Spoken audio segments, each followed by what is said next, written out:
Hey guys, welcome back to Ashley's Homestead Adventures. We are back at the incubator this afternoon and it is loaded. We have got a big batch of chicks ready to go out to the brooder. So we're gonna do that first thing and then we're gonna get some chores done as well. You ready to move them out? Okay.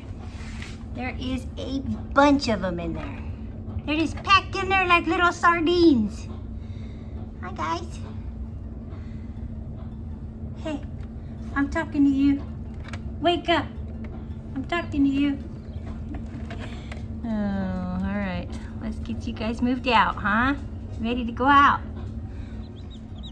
All right, that's a bucket of cuteness if I've ever seen one. There is 12 baby chicks in that bucket. Isn't that the cutest darn thing you've ever seen? Oh my gosh, okay. Here we go. Go ahead, I'll be right after you. Come on.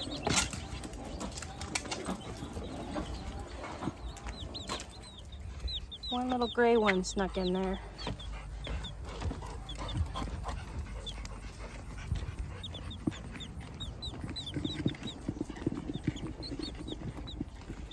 Short walk to the brooder.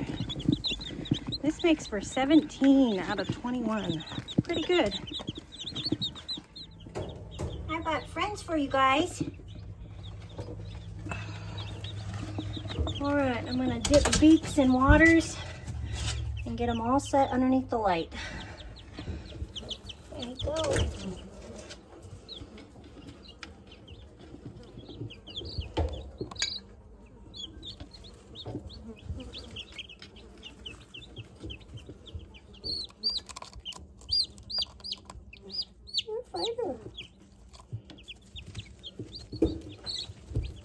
That's one.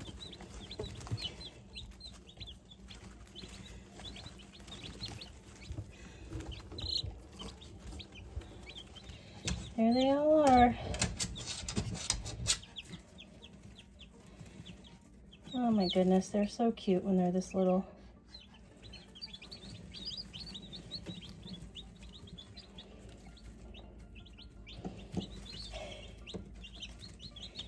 Hi.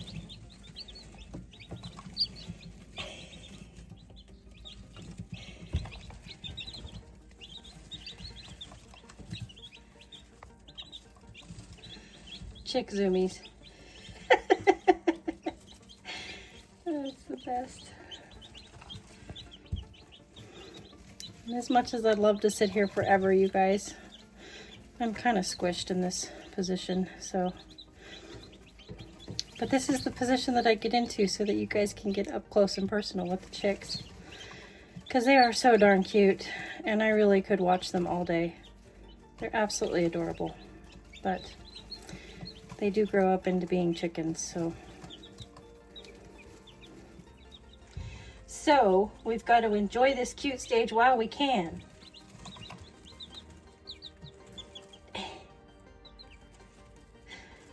Oh, goodness. So, for those of you who are new here, welcome.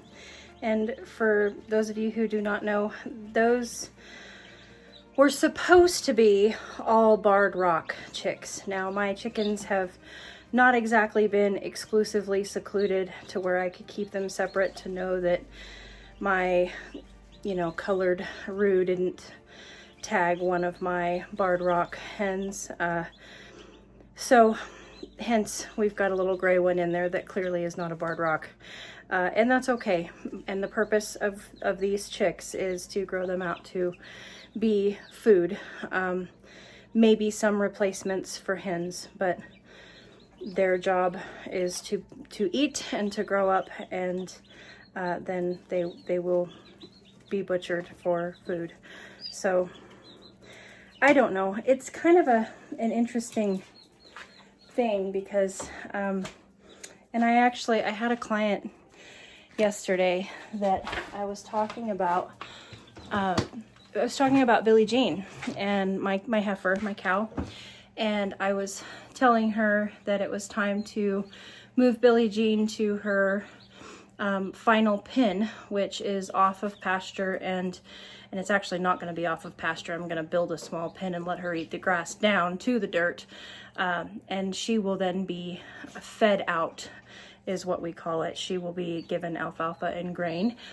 We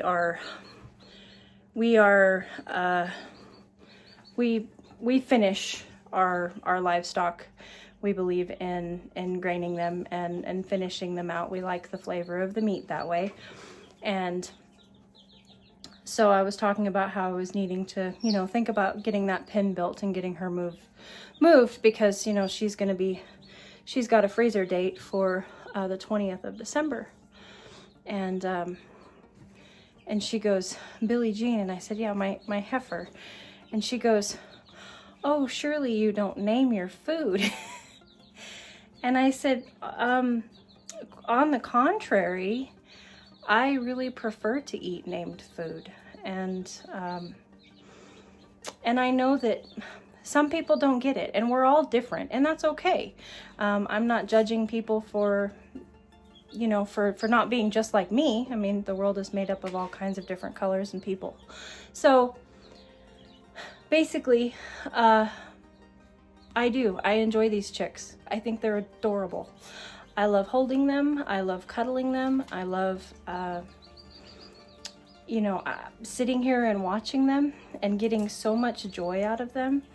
And I don't see any reason why, you know, as they grow up, why they shouldn't get scraps and bugs and treats and minerals, and get, you know, spoiled for their short lives here. And that is just the way that I believe. I firmly believe that named spoiled food tastes better. And so, no, I do not name all my chickens. I have too many for that. But I do enjoy their cuteness, and I can talk about how cute they are and know that I'm going to eat them later, because that is life. Fact of the matter is that we all have to, something has to die for us to eat. Even if you're a vegetarian, something has to die for you to eat. And something else's nourishment nourishes us. So yeah, I do think that they're cute, and I do enjoy every little minute that I have with them when they're little. And then they grow up to be chickens, and they go in the freezer, and I thank them for the nourishment that they give my body. So anyway, I just thought that was an interesting little tidbit that I experienced with a client, and it's interesting how different people think differently. You know, a lot of people would prefer to just go to the grocery store and pick up the package and not think about the furry, cute animal that once was. It's easier for them that way. And I'm not going to say that this life is easy. It is hard, and death is hard. And when Billie Jean goes to get processed, I'm going to cry. I'm going to miss Billie Jean's soul. I'm going to miss her heart. I'm going to miss her. She's brought a lot of joy to the homestead. But from day one, we've known that she is a steak. And from day one, we know that these chickens are drumsticks. So it's just a mindset, but it does not mean that they should not be loved. Just because they're food absolutely does not mean that they should not be loved. And for that, I'm a big advocate on that. I'm passionate about that. I'm passionate about changing the mindset to where our food is more loved, to where it's less sterile, to where it's less factory mass produced, and then it goes to your plate without ever, there's no, I don't want to say that there's no consequence, but there's no thought of how it got there, where it came from, and what went into putting it on your plate. That is what I'm truly passionate about, is helping people think about where our food comes from and how it gets there. And that doesn't matter if it's broccoli or chicken. It all comes from somewhere. Somebody has to grow it. Somebody has to nourish it. Somebody has to love it. Somebody has to, and maybe love is a strong word because I know that there's, you know, there's a lot of factory farms out there where, you know, those animals are not loved. They're not spoiled. They're not given treats. They're not pet. They're not named. But they are a heartbeat. They are a life. And that needs to be respected. And I believe it needs to be thought of more. Okay. I'm done. We need to get to chores, and I can't sit here and watch beep beeps all day. So we have a farm friend that went through her cupboards and was getting rid of some stuff, and she donated some oats to the chickens. She said that they were expired and she didn't want to throw them away and have them go to waste if my chickens could enjoy them.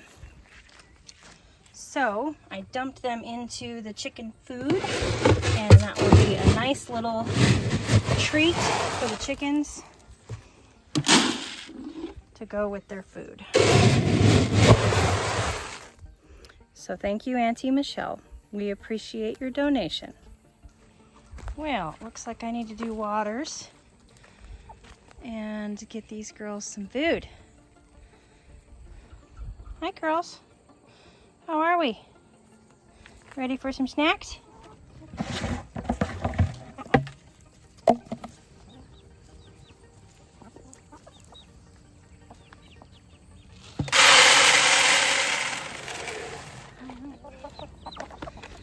Go, ladies. Enjoy.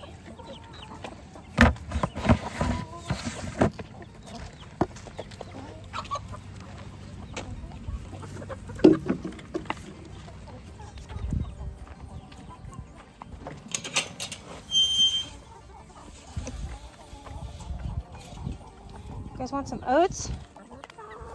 Look at this. Yum. Well, that was rude.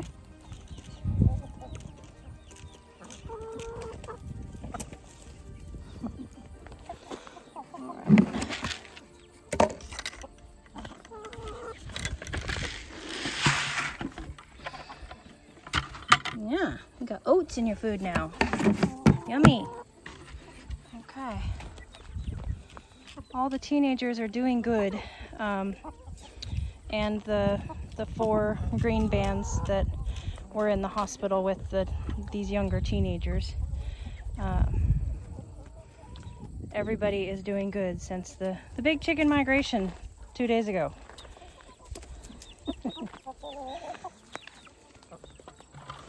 All right, we got fresh, clean water.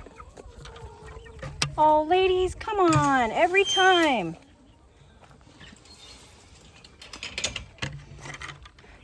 Every single time you flip my bucket over and start pulling all my hay out. That's for your nesting boxes. Jeez. Well, hello. May I get what's underneath you? Thank you. Oh, sorry.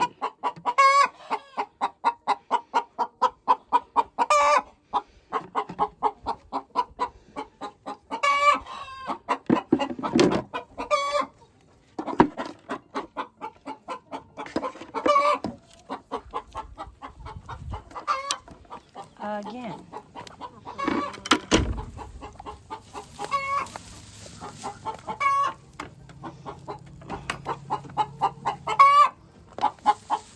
All right, I'll rebed it and then I'll be gone. There you go. Jeez, I really ticked her off, didn't I? Look at all of the baby carrots coming up for the horses in the carrot bed back here behind the barn. There is so many little baby carrots. And yes, I'll say it on just about every video that I show that carrot bed. Yes, I grow snacks for my animals. I am that person, and I'm okay with it. Well, hello, teenagers. New teenagers. How are we doing? You pretty little red flock of birds, you. They've only been out here for 2 days. Since the big chicken migration, they came out of the brooder. They are only 4 weeks and 2 days old.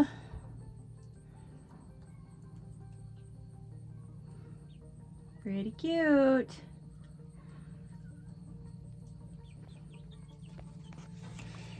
All right, I brought food. And get your water cleaned up here. There you go. Nice clean water. Your pool really isn't that dirty, so I'm not going to clean it.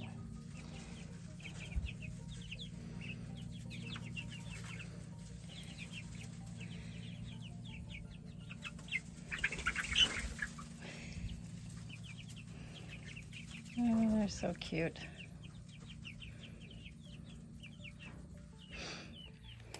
Now this flock I can get a little bit attached to. I mean, obviously I won't be able to keep all of the roosters, but the hens are to grow my colorful egg laying flock. So all of the hens in that group will be kept. And so that's kind of an exciting thing. You know, that's another thing that I tell people, and that I don't know. Tell me if you get it. If you get where my heart is coming from? We have, us farmers or homestead wives, people that are growing our own food, living in the country. We have what we call lifers, and we have, animals on the farm that we can allow our hearts to get attached to. Obviously for me, my dogs are my children. They're not even in animal category. They're in human category to me. My horses, obviously horses aren't for consumption in the United States. I know that there are places that do eat horse, and I also know that horse tastes good, so I'm not judging anybody there, but my horses are my pets, and so I'm allowed to be attached to them and love them, because they're lifers. They will die a hopefully peaceful death in my arms, and they will live a happy life until that day comes. But we have farm animals that we allow ourselves to get attached to. Certain hens that we know that we're never going to butcher. And I am a person that will allow a hen, even well after she's past, her prime days of laying, I'll let her live out her life on my farm. She's given me eggs her whole life. I'll let her just, live out her life and die. Certain breeding animals, we allow ourselves to get attached to, because we know that they're not going to get butchered. So, I don't know. Do you guys have animals that you allow your hearts to get attached to, and that makes the hard decisions and the butchering of others a little bit easier, because everything that you have on your farm you're not going to have to say, goodbye to because of food purposes. I don't know. I find a great joy and peace in being able to, like that chicken tractor. I can go out to that chicken tractor and I don't have to guard my heart to get attached, because I know that I can get attached, because I'm going to keep all of the hens. And really, I know that eventually I'll end up hating all of the roosters, because most all roosters turn mean anyway. And I know that not all of them do. I've got a good one in Bart. He is 2 years old now and going strong of being a good boy and not being aggressive. But they almost always slip up and turn aggressive. I've only had probably, in my time of farming, I've probably only had 5 roosters, you know, for the whole of their life that they did not go mean. Anyway, I just was wondering if there's others out there that, you know, spend more time loving the ones that we know we're not going to have to say goodbye to make our hearts hurt less about the ones that we do need to say goodbye to. Okay, so the garden needed watering before I turned the sprinklers on, and I missed, when I was picking this section of tomatoes yesterday, I missed this. This is a large barred borer, and these are so delicious that I'm actually just going to enjoy this in the garden.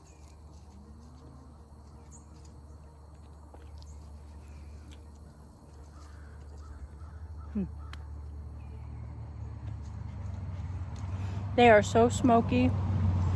Yesterday, I picked one with you guys that was a fasciated blossom, and half of it was ripe and half of it wasn't. And I took a bite. I was like, well, I can't really do much with this. I can't sell it. And I really didn't want to, you know, wait till I got to the kitchen and cut it up. So I just like took a bite out of the ripe part. And I'm not kidding you. I sat down right there next to the raised bed and just ate that tomato and just enjoyed it. It was that good.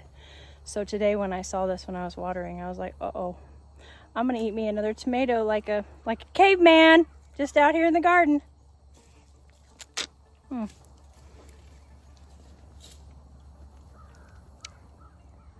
And look who is super jealous.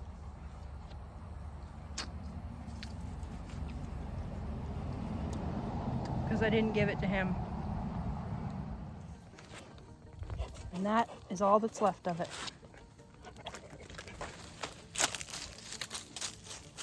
One happy garden dog. Don't worry, Rumor, I'll find one for you. I'll find one for you. Surprised you don't want some of this shard. Here.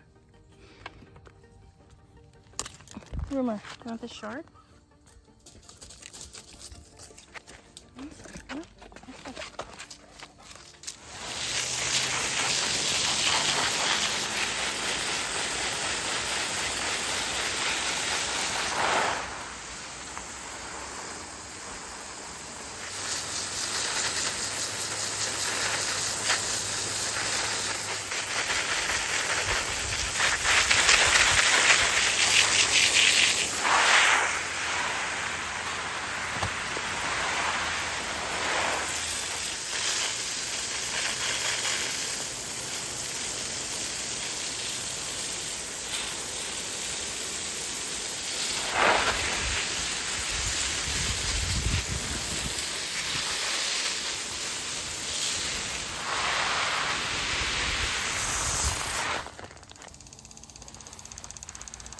All right, got the sprinkler set.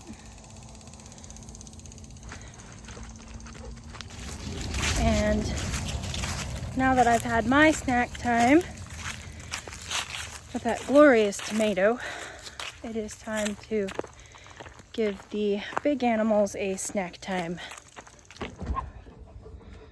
Oh yes.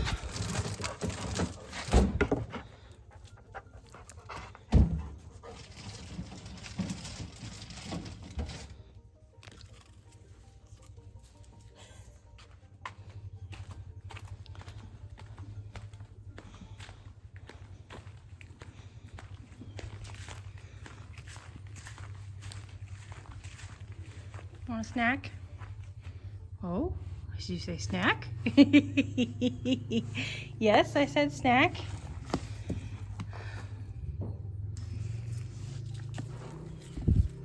Oh, you want to just take it? Okay. No, that's fine.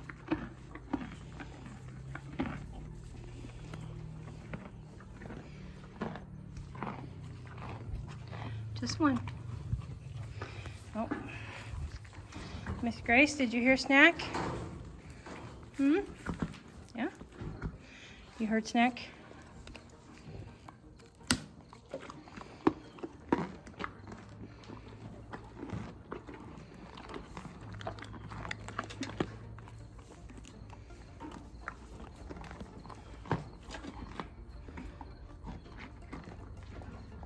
Drooly butt.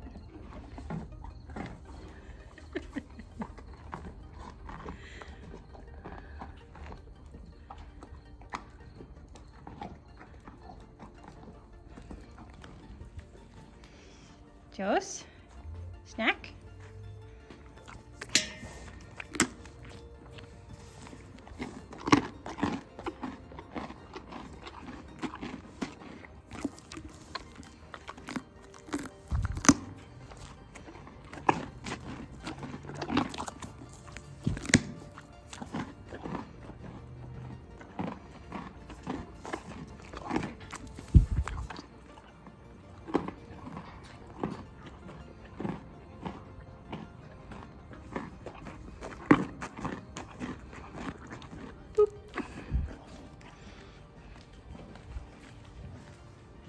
Mags, want a snack?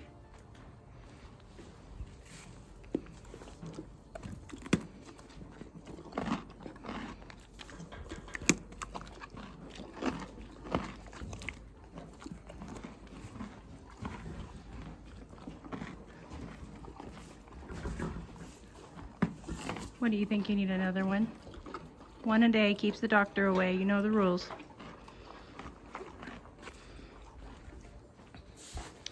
My patient girl. Want a snack?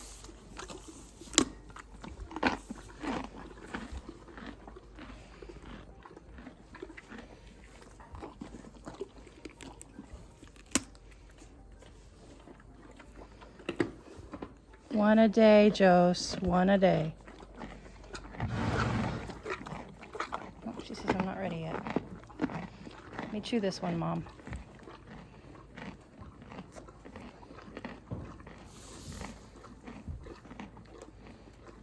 Ready?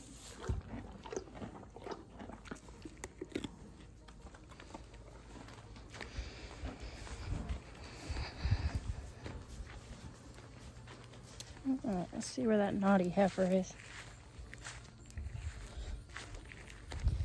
Doesn't matter where she's at, she'll come when I call her.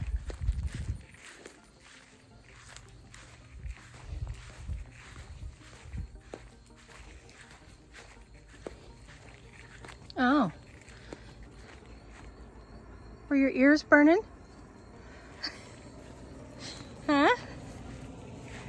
Were your ears burning? Well, don't you take the whole thing, you've got to break it off. Goodness gracious.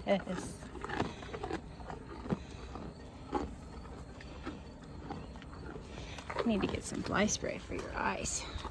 All right, here. Down the hatch it goes. You ready? Boop.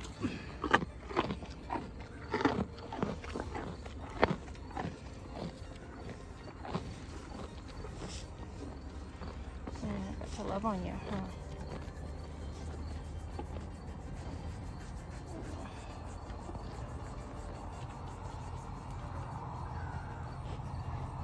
Good scratchings. Those are my toes. Leave them alone.